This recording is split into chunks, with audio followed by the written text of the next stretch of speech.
Halo, Assalamualaikum, salam sejahtera untuk kita semua. Bapak harap video ini singkat saja. Perkenalkan, nama Bapak Yudo Anggara. Bapak akan menemani kalian dalam materi pelajaran sketsa di sketsa atau prarancangan dengan karakter goresan kasar, ringan, dan sifatnya sementara yang digunakan sebagai dasar dalam membuat karya adalah cara jitu untuk meningkatkan kemampuan kalian dalam mengkoordinasikan hasil pengamatan dan keterampilan tangan kalian. Luar biasa manfaatnya, karena itu materi sketsa adalah dasar dari materi berkarya seni. Sebuah goresan memiliki banyak simbol dan makna, itulah sketsa. Sketsa adalah tatanan awal yang berfungsi meminimalisir kesalahan dalam membuat gambar atau lukisan. Tujuan sketsa untuk merekam inspirasi, gagasan, atau ide awal dari gambaran. Bisa dalam konsep gambar atau tulisan. Ada 3 jenis sketsa. Yang pertama yaitu adalah sketsa gambar garis besar, seperti poin-poin garis tanpa detail atau rincian di dalam sketsa tersebut. Kedua adalah sketsa cepat. Di sketsa cepat yang diutamakan adalah kemampuan dalam mencitrakan visual yang dilihat dan diaplikasikan dalam bentuk gambar atau karya. Yang ketiga adalah studi sketsa. Sketsa terukur dengan memahami detail dalam bentuk garis-garis yang dibuat menciptakan visual umum serta karya. Sketsa dapat diterapkan dalam teknik asir, baik asir sejajar, asir silang, dan kombinasi keduanya. Ada teknik Dussel. Teknik ini mirip seperti teknik asir, namun garis-garis dibuat lebih halus. Ada teknik perspektif, teknik blok, teknik linear, teknik pointillis, teknik akuarel, dan masih banyak teknik yang lainnya untuk dikombinasikan. Ayo bersama kita memahami konsep gambar sketsa dalam bidang seni rupa. Kita akan menerapkan teknik dan rancangan sketsa murni 2 dimensi dan 3 dimensi, yaitu sketsa seni patung, bangunan, dan sketsa interior-eksterior. Poin inti materi kita mengevaluasi teknik dan media gambar sketsa melalui diskusi dan mencoba berkreasi membuat sketsa. Karena itu di awal semester ada satu tugas, yaitu membuat sketsa wajah orang tua kalian di kertas A3.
Gambar ya tentunya dengan menggunakan aplikasi Grid Drawing. Nanti aku cantumin linknya di kotak deskripsi di bawah. Baik, ini dia tutorialnya. Pertama, buka aplikasi Play Store di smartphone masing-masing. Kemudian ketik Grid Drawing di kolom pencarian. Lalu install aplikasi tersebut. Kemudian buka aplikasi tersebut dan cari foto orang yang mau kamu gambar. Sini tekan Let's Create, lalu cari. Di sini aku gunakan foto, ya nggak usah aku sebutin juga, pasti kamu udah tahu. Kemudian samakan pengaturannya di sini, ya sesuaikan dengan settingan yang di sini. Lalu tekan kembali. Di sini ada opsi tools. Ya, di dalamnya terdapat opsi crop dan rotasi. Kamu bisa mengcrop foto orang yang mau kamu gambar jika fotonya mungkin terlalu jauh, dan kamu bisa langsung fokuskan ke wajahnya seperti ini. Tapi karena ini ukurannya udah fit, jadi aku nggak perlu mengcrop. Dan kamu juga bisa merotasi gambarnya jika wajahnya mungkin sedikit miring. Ya, sesuaikan saja. Kemudian di sini juga ada opsi black and white. Ya, karena kita menggambar sketsa wajah yang notabene-nya pensil, warnanya cuma hitam dan abu-abu. Ya, opsi ini sangat mendukung untuk menggambar sketsa wajah.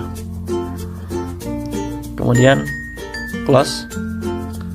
Ya, lalu masukkan jumlah grid atau jumlah kotak-kotak yang kita mau. Karena kita udah buat di kertas tadi, jadi kita masukkan 10 kotak karena kita udah buat 10 kotak ke bawah tadi.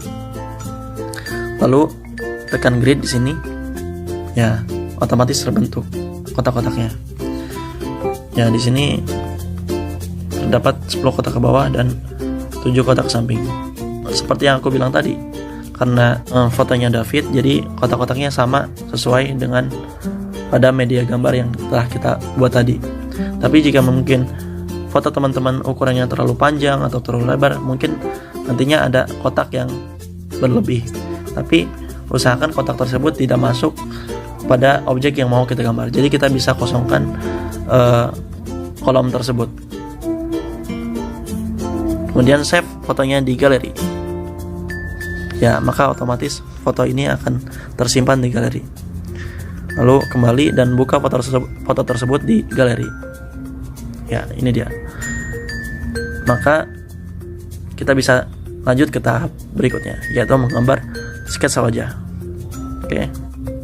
Ya. Nah, sesuai dengan grid yang telah kita gambar sebelumnya. Gambar sesuai dengan posisi grid pada foto yang telah kita edit sebelumnya. Di sini aku mulai gambar dari bagian terluar objek. Oh ya, goreskan pensil sekedar goresan saja. Gak usah tebal-tebal, supaya ada bayangan aja gambar yang akan kita buat nantinya. Ya, di sini aku gunakan garis hitam sebagai ilustrasi goresan yang aku buat biar kelihatan.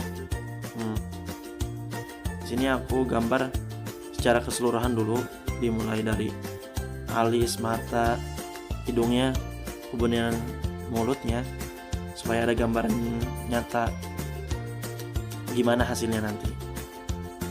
Ya.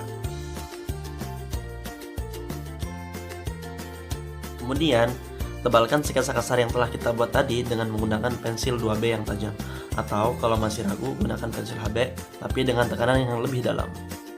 Oh ya, di sini aku mulai dari bagian mata. Kenapa? Simpelnya gini, kamu akan merasa berhasil jika gambar kamu berhasil memberikan kontak mata terhadap mata kamu, seolah-olah hidup gitu, seolah-olah kamu memandang seseorang secara nyata. Dalam menggambar mata, kelopak bagian atas cenderung lebih tebal daripada bagian bawah, dan tambahkan efek bulu mata agar gambarnya terlihat lebih nyata. Lalu, gambar bola matanya dimulai dari bulatan kecil di tengah, atau biasa kita sebut pupil. Ya, aku sarankan sambil menggambar mata orangnya lagi kamu gambar, kamu juga lihat gambar sketsa mata yang proporsional, agar kamu lebih tahu bagian-bagian mana saja yang gelap dan terang, dan efek bayangan yang lebih detail dalam menggambar sebuah mata dibanding kamu melihat foto aslinya saja. Tebalkan bagian bulatan bola mata agar garisnya tegas dan berbentuk bulatan yang pas.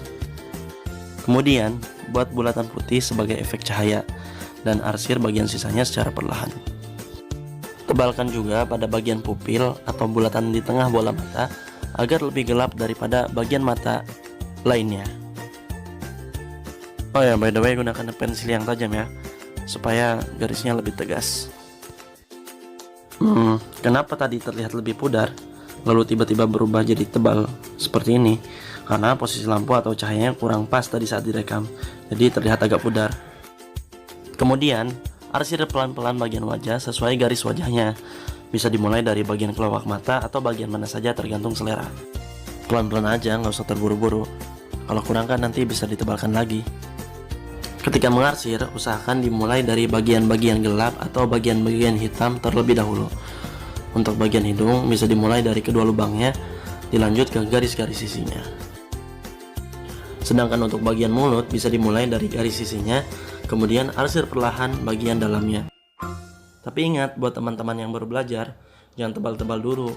Kalau terlalu tebal, nanti bekasnya malah susah dihapus kalau salah. Kemudian untuk alis, gunakan pensil yang tajam untuk membuat bulu-bulu halus agar alisnya terlihat lebih nyata. Tapi alurnya jangan ngasal juga, tetap harus sambil lihat alis dalam foto orang yang lagi kamu gambar. Kalau ngasal nantinya malah jadi kayak bulu ketek. Memang kalau belum terbiasa kelihatannya ribet gitu, harus diarisi satu-satu. Cuma ya ini bagian dari proses dan nanti juga bakal terbiasa kok. Nah, ini dia fungsinya cotton bud, yaitu untuk menghaluskan arsiran pensil yang telah kita buat tadi, terutama pada bagian-bagian yang sempit seperti bagian kelopak, lipatan mata, dan lain-lain. Kalau merasa kurang tebal, tinggal arsir lagi dengan pensil, lalu dihaluskan lagi dengan korek kuping, dan seterusnya. Pelan-pelan, ya namanya juga belajar. Untuk cara mengarsir, usahakan mulai goreskan pensil dari bagian yang tergelap dulu. Tentunya, untuk bagian gelap, kamu harus memberikan tekanan yang lebih saat menggoreskan pensil. Nah, ketika masuk ke bagian yang lebih terang, kamu kurangi tekanan tersebut supaya ada degradasi dan efek bayangannya ngeblend, nyampur gitu. Supaya efek bayangannya lebih ngeblend atau nyampur, kamu bisa gunakan tisu untuk menghaluskan arsiran kamu tadi di bagian yang luas seperti pipi misalnya. Cara mengarsirnya mungkin mirip-mirip kayak pakai makeup kali ya. Gosokkan tisu dari bagian gelap ke bagian terang. Tentunya atur juga tekanannya. Kalau gelap berarti lebih tekan, kalau terang berarti lebih ringan. Tapi ingat, ngarsirnya jangan sambil ngelamun. Tetap perhatikan bagian mana yang terang dan bagian mana yang gelap. Kalau sambil ngelamun nantinya malah kearsir semua. Terus jadi gosong deh gambarnya. Untuk bagian bibir, aku juga sarankan kamu lihat gambar sketsa bibir yang proporsional supaya lebih jelas garis guratan pada bibir dan efek bayangannya supaya terlihat lebih nyata. Setelah diarsir dengan pensil, tentu haluskan dengan korek kuping supaya arsirannya nyampur. Sama seperti sebelumnya, untuk bagian hidung, aku juga sarankan untuk melihat gambar sketsa hidung yang proporsional. Apalagi, hidung termasuk salah satu bagian tersulit dalam menggambar sketsa wajah. Kenapa? Karena hidung adalah bagian yang paling menonjol atau timbul dalam bagian wajah. Jadi, tantangannya adalah gimana caranya agar gambar hidungnya terlihat timbul di atas kertas datar 2 dimensi.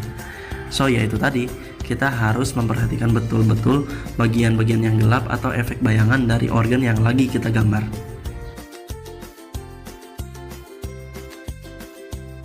Dalam proses menghaluskan arsiran, biasanya bagian yang tegas juga ikut terarsir menjadi halus. Maka ya setelahnya harus ditebalkan lagi, dan begitu seterusnya. Ya kelihatannya kayak kerja 2 kali mungkin, tapi nggak apa-apa lah ya, namanya juga belajar. Pelan-pelan aja. Mungkin nanti kalau udah terbiasa bisa memperkirakan lebih tepat lagi sehingga waktunya lebih efisien. Untuk sekarang mah nikmati aja lah prosesnya. Karena seni itu tidak melulu tentang hasil, melainkan juga proses ketika kamu menuangkan rasa di dalamnya.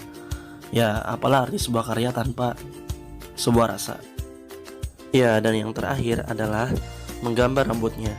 Di sini aku gunakan pensil 8B yang volumenya besar, supaya lebih tebal dan lebih cepat. Tapi jika kamu nggak ada, kamu bisa ganti pensil ini dengan pensil 2B dengan ujung yang tumpul, supaya volume rambutnya lebih cepat terisi. Oh ya, sebaiknya kamu tarik garis dimulai dari pangkal rambutnya. Tentunya sesuai lekukan rambut sesuai yang ada di foto. Ya, tapi di sini aku mulai tidak langsung tebal memenuhi volume rambutnya. Masih jarang-jarang. Sekedar biar ada gambaran aja lekukan rambutnya secara utuh. Tapi kalau teman-teman mau menghitamkannya langsung, bisa aja. Ini mah karena aku masih ragu dan coba-coba. Jadi masih banyak pertimbangan untuk menyelesaikannya dalam sekali jalan. Semoga kedepannya bisa lebih baik lagi lah. Kemudian selanjutnya baru aku tebalkan helai per helai rambutnya. Tentunya sesuai dengan lekukan rambutnya. Dan usahakan tarik garisnya dari pangkal rambut ke ujung. Sejauh ini pusing kan? Sama aku juga pusing. Makanya nanti sambil praktek aja ya. Oh ya, by the way, metode gambar ini cuma salah satu cara dari sekian banyak cara yang ada. Jadi, channel ini sama sekali tidak bertujuan untuk mengajari bahwa menggambar itu harusnya begitu begini. Melainkan, lewat channel ini, aku pengen berbagi metode yang aku ketahui, saling berbagi seputar pengetahuan dalam dunia seni, khususnya dari sudut pandang seorang amatir. Jadi, bagi teman-teman yang tidak cocok dengan cara ini, teman-teman bisa cari metode lain, atau bahkan teman-teman bisa bikin metode masing-masing. Tentunya itu akan menambah dan memperkaya ilmu untuk saling berbagi dengan sesama pecinta seni. Selanjutnya, hapus sisa-sisa grid atau kotak-kotak yang masih ada pada kertas, kecuali jika kamu ingin menggunakan background di belakangnya. Hal ini tidak perlu dilakukan, karena nanti juga akan ketutup sama background yang kamu buat nantinya. Oh ya, jangan lupa ketika menghapusnya, kasih kertas di atas gambar yang udah jadi, supaya arsirannya tidak tergores oleh tangan yang satunya.